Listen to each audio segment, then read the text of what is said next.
Maar as hy werklik is wie hy sê hy is en ons glo so, dan is dit hoe dit moet wees. As hy werklik die bron van alle goed is, dan is dit goed dat die bron van alle goed geprys word tot in ewigheid.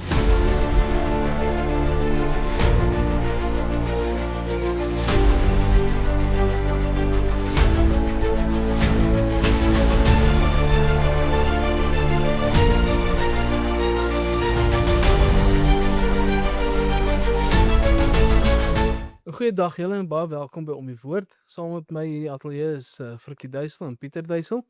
En vandag behandel ons so 'n bietjie vraag en antwoord 58. Baie welkom julle. Dankie, baie dankie. Nou, voordat ons so 'n bietjie vra en saamgesels oor vraag en antwoord 58, gaan ek net vir ons dit saam lees. En die vraag is dan, watter troos skep jy uit die artikel van die ewige lewe? So ons is hier aan die einde van die 12 artikels van ons die belydenis aan die hand van die apostoliese geloofsbelydenis. En dan skoon my. En dan die laaste gedeelte praat vir ons wat die ewige lewe ontvang.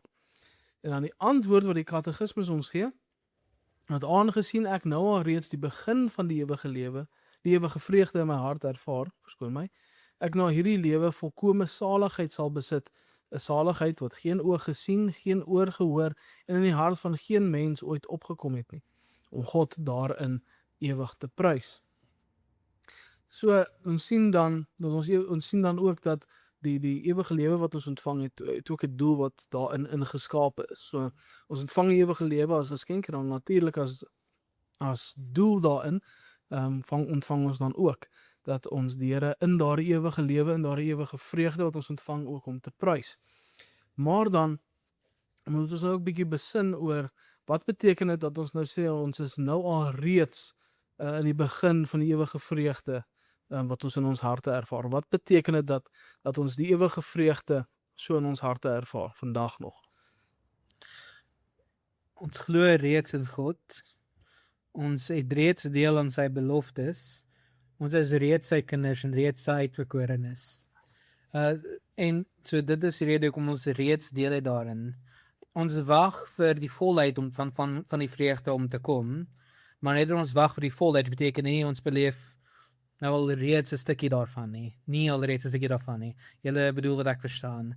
En dan ook, as ons glo dit is 'n ewige lewe, dan glo ons nie daar's iewers 'n stoppunt in die middel of jy weet 'n limbo fase of 'n einde en dan 'n herbegin nie. Ons glo dit is 'n oorskakeling. Dit is omdat ons ewige lewe het al begin nou reeds. Dit is nie dat dit eendag gaan begin na ons dood gegaan het nie. Ons het reeds deel daaraan, maar dit eindig nie. Ja. Nou, so ons ewige lewe is nou reeds 'n realiteit vir ons. Ons is reeds opgestaan uit die graf. Ons liggame nog buk en sug nog net onder die gevallenheid van die skepping en so daarom gaan ons liggaam nog steeds graf toe, maar daarom kan ons ook gerusgestel wees dat ons siele by die Vader sal wees, daar waar ons liggaam sterf en dan met die wederkoms ontvang ons nuwe liggaam dan, ons verheerlikte liggaam. Ja. Ja, ek het laasweek, was dit laasweek? Of was dit die week voor laasweek? Die week voor laasweek gepreek oor die middelste stuk van Romeine 8. Ek het nou die preek oor die middelste stuk oor die einde, maar nie oor die begin nie. Ek sal inderdaad begin preek ook skryf, dan het ek 'n reeks. Maar in 'n geval, daai middelste stuk van Romeine 8 praat juist daaroor dat die hele skepping sug en wag vir die heerlikheid wat kom.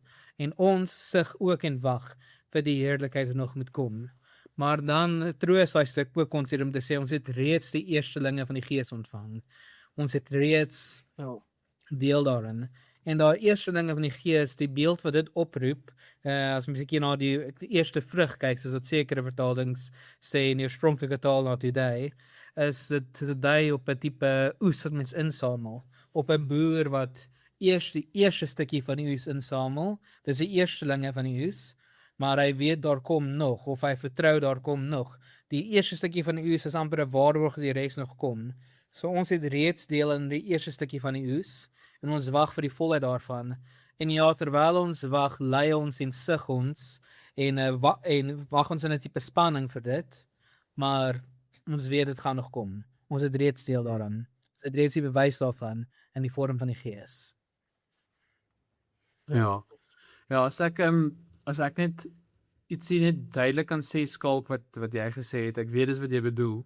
So wanneer ons nuwe liggame ontvang met die wederkoms, dan is dit hierdie selfde liggame wat net vernuwe gaan word. Dis nie 'n nuwe liggaam in die sin dat ons 'n ander liggaam kry nie. Dis 'n nuwe liggaam in die sin dat hierdie liggaam vernuwe word. Maar ja, dis wat jy bedoel het anyway. Ek weet dit. Ja, maar ek kan nie iets anders byvoeg nie. Ek dink julle maar het dit baie mooi geantwoord, ja. Ek wonder, die verheerlikte liggaam beteken dat ek gaan minder bles wees. En by the way, Ricky, jy is die ouer broer. Hoekom is ek meer bles as jy?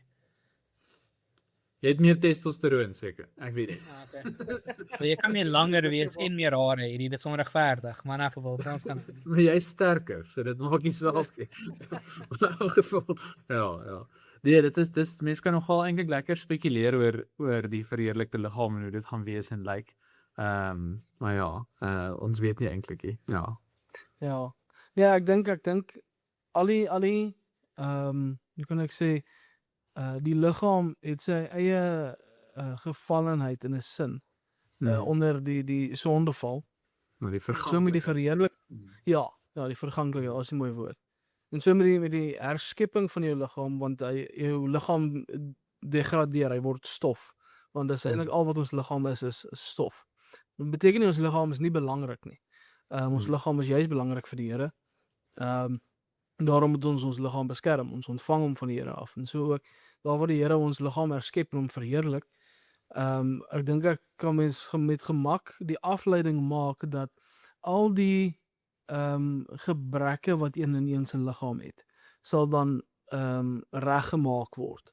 Omdat dit nie meer onder die gevallenheid van die skepping rus nie, maar onder die heerskappy van Christus dan.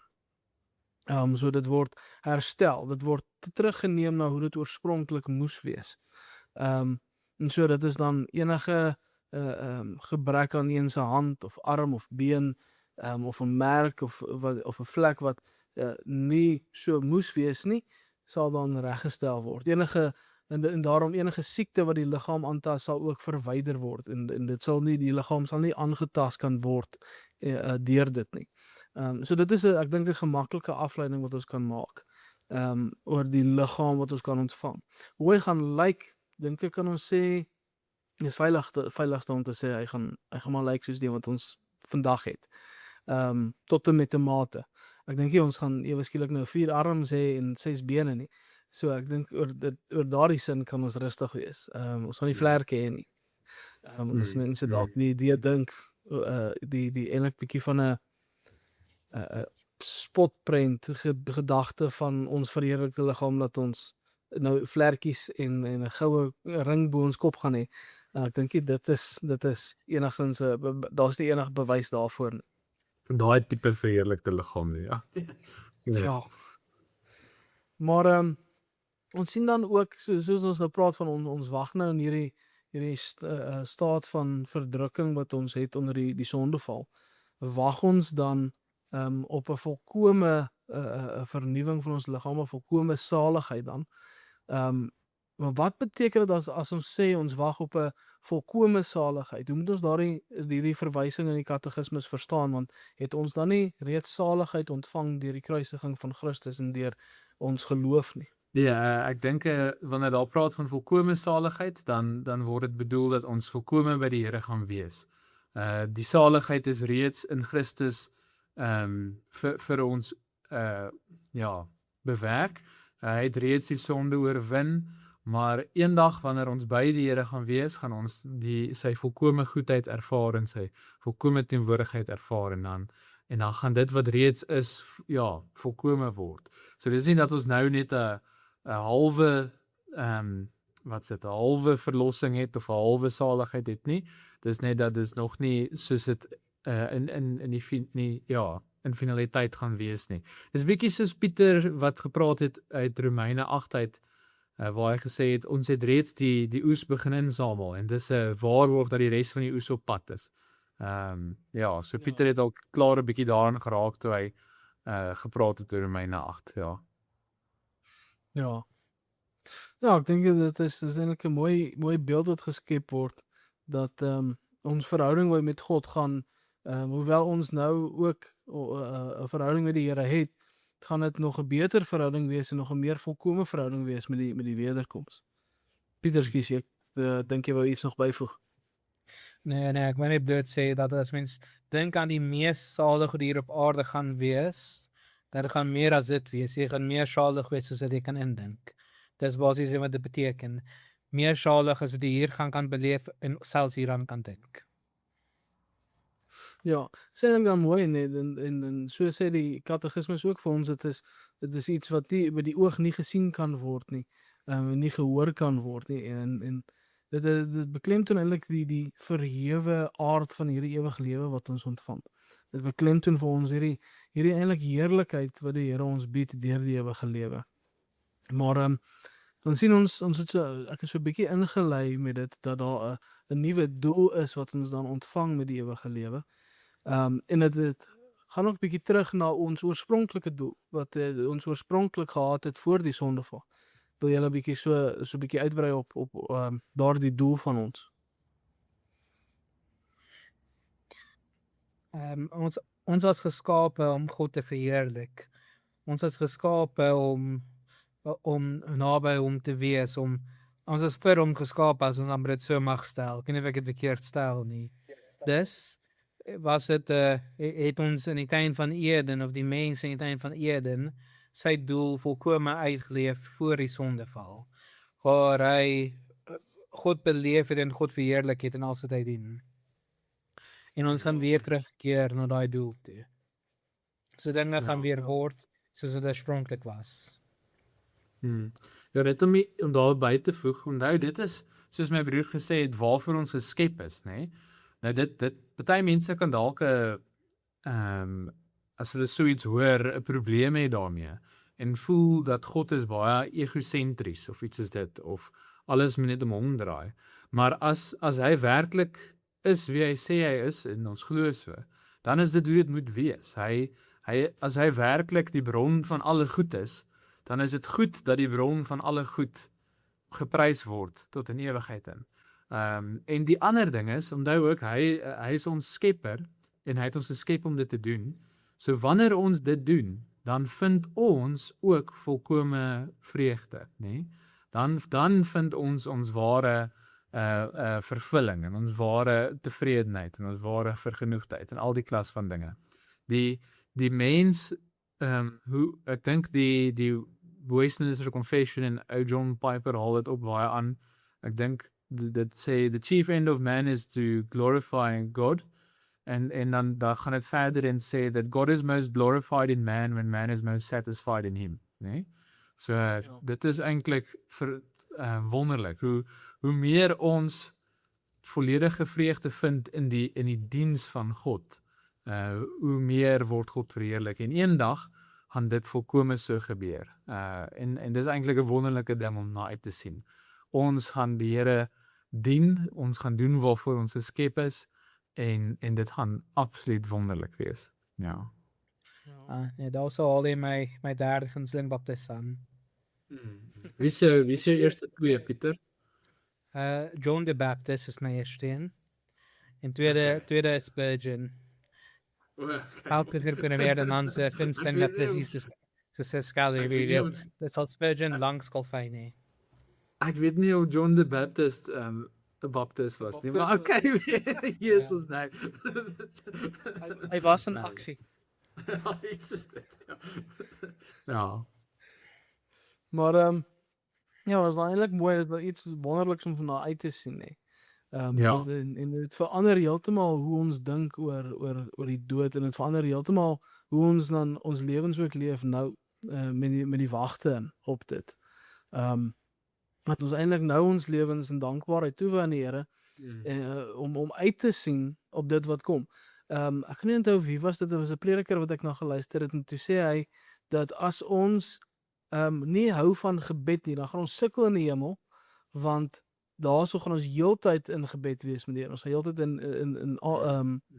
met die Here in verhouding leef. En in gebed is waar ons die Here aanroep, waar ons met hom praat, waar ons hoofde neerbuig in onderworpenheid en aanbidding voor die Here.